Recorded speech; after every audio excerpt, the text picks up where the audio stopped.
Everyone has their eyes glued to Israel. Everyone is watching Iran. The entire news cycle is completely consumed by what's happening in the Middle East. But while all of that drama unfolds on your screen, there's one man sitting quietly in Moscow who isn't worried at all. In fact, he might be the most comfortable person on the planet right now. And that man is Vladimir Putin. Because from where he's sitting, this entire situation isn't a crisis. It's an opportunity. And the opportunity he's waiting for is very specific. It's not a ceasefire. It's not a diplomatic breakthrough. It's not even a regional war that burns out quickly. The opportunity Putin is waiting for is the moment the United States decides to do the one thing that would change everything: invade Iran. Not airstrikes, not a limited strike package, a full-scale ground invasion, boots on the ground, supply lines, occupation planning, the whole thing. Because the moment that happens, the entire global chessboard shifts and Putin knows exactly where every piece will land. Now, on the surface, this conflict looks messy and unpredictable. Iran is absorbing damage but not breaking. Israel is escalating but being careful not to overextend. The United States is hovering at the edge, trying to look strong without fully committing. It looks like chaos, but underneath all that noise, there's a pattern, a very deliberate, very calculated pattern. And once you see it, you can't unsee it. Right now, America still has an exit. That's the most important thing to understand. At any point today, the United States could step back, declare that it has achieved its objectives, neutralize the threats it came to neutralize, and begin drawing down. That option is still on the table. The door is still open. But the moment ground troops enter Iran, that door closes permanently. There is no clean exit from a land war in Iran. And Putin understands this better than most people in Washington do. Here's why he's being so patient. America is not built for long wars anymore. That's not an insult. It's just a structural reality. The political will isn't there. The manufacturing capacity needed to sustain a prolonged conflict has been hollowed out over decades of outsourcing, and public support simply doesn't exist.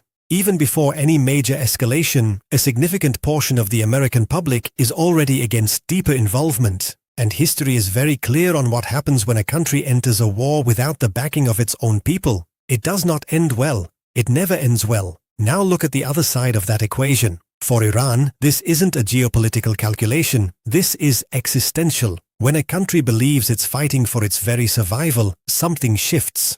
Political divisions that normally paralyze governance suddenly disappear. Society becomes more unified. People are willing to endure levels of hardship that would be completely unacceptable in peacetime. That's just human nature.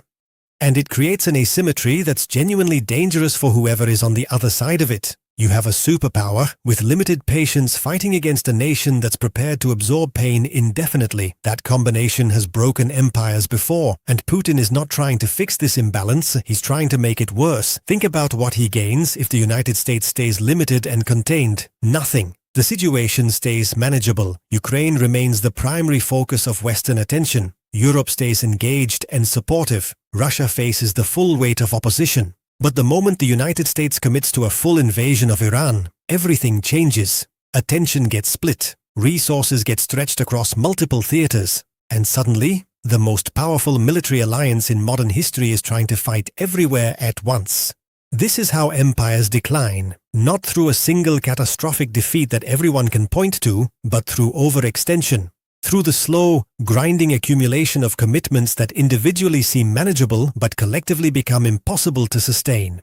Putin has studied this. He's watched Vietnam, Iraq, and Afghanistan play out. He's seen the pattern repeat itself. Initial confidence, early military success. Then the insurgency begins. The casualties mount. The media narrative shifts. Public opinion turns. And what started as a decisive campaign transforms into a quagmire that drains resources, morale, and political capital for years. So while America is fully consumed by Iran, what does Russia do? It moves. And specifically, it moves toward Odessa.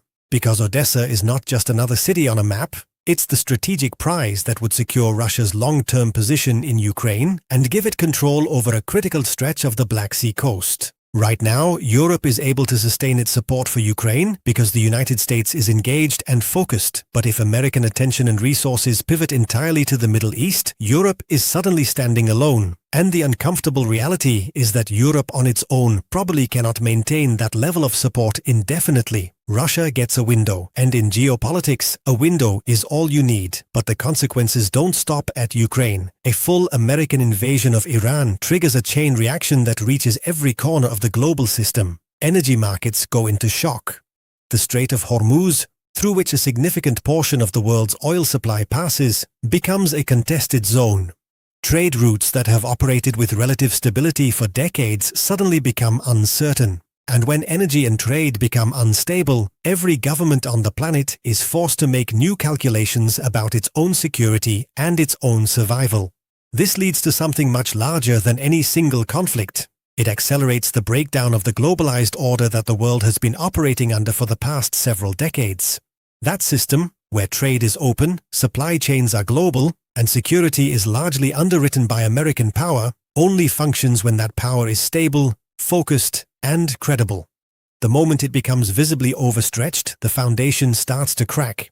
Countries that have relied on that stability begin to realize they cannot take it for granted anymore, and when that realization sets in, behavior changes fast. You start to see three major shifts happening simultaneously. The first is a reversal of the economic logic that has governed global trade. Countries that built their prosperity on cheap energy and seamless global supply chains suddenly find themselves exposed. So they begin rebuilding domestic capacity, not because it's efficient or profitable in the short term, but because they can no longer afford to be dependent on systems they cannot control. This is already starting to happen. It will accelerate dramatically if the Middle East ignites further. The second shift is the fragmentation of global trade into localized blocks. Instead of one interconnected world market, you get several competing spheres of influence. Countries trade within networks built on trust, proximity, and shared strategic interest rather than pure economic efficiency. The world becomes more divided, more insular, and in many ways more volatile, because the interdependencies that once made conflict expensive start to disappear.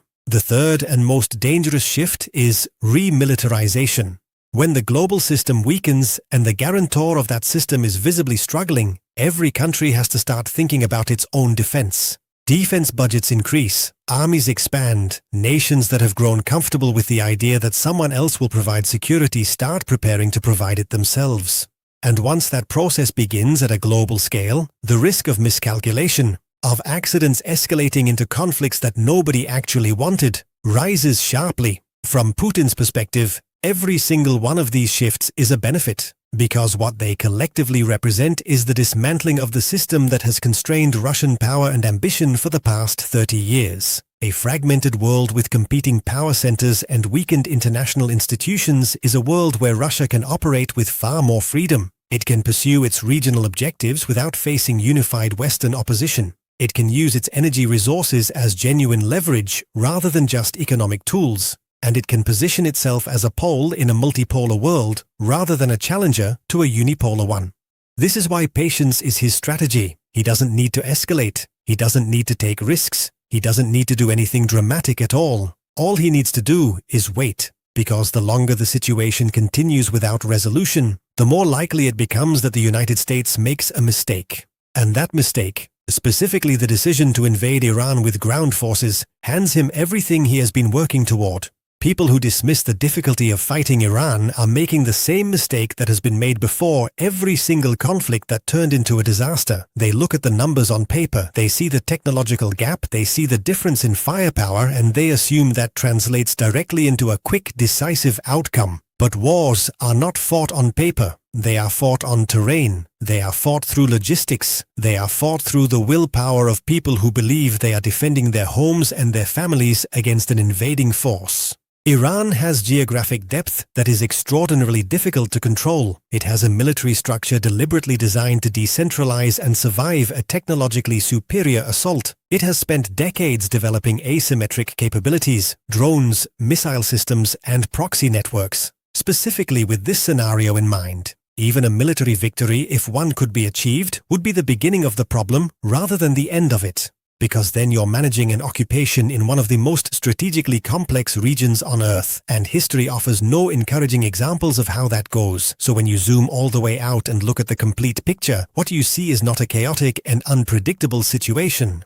What you see is a very deliberate trap, a trap built not through active manipulation, but through patient observation of American tendencies and historical patterns. Putin doesn't need to push the United States into Iran.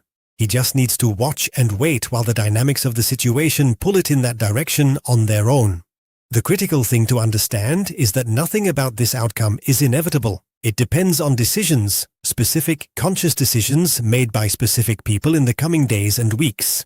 The United States still has the strategic clarity and the political space to avoid the overextension that would give Russia everything it wants. The exit is still open. The ability to define success narrowly, claim it, and step back still exists. But that window doesn't stay open forever. Every escalation narrows it. Every commitment makes withdrawal harder to justify politically. Every casualty creates pressure for further action rather than restraint. And at some point, the logic of the situation starts making decisions rather than the people who are supposed to be in charge of it. That is the moment Putin is waiting for. Not a dramatic announcement. Not a single obvious turning point.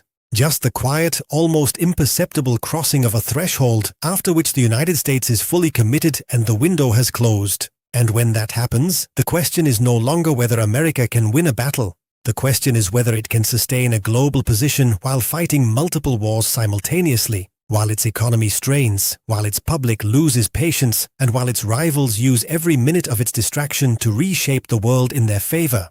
Empires do not fall overnight, they erode. And right now, the conditions for that erosion are assembling with remarkable speed.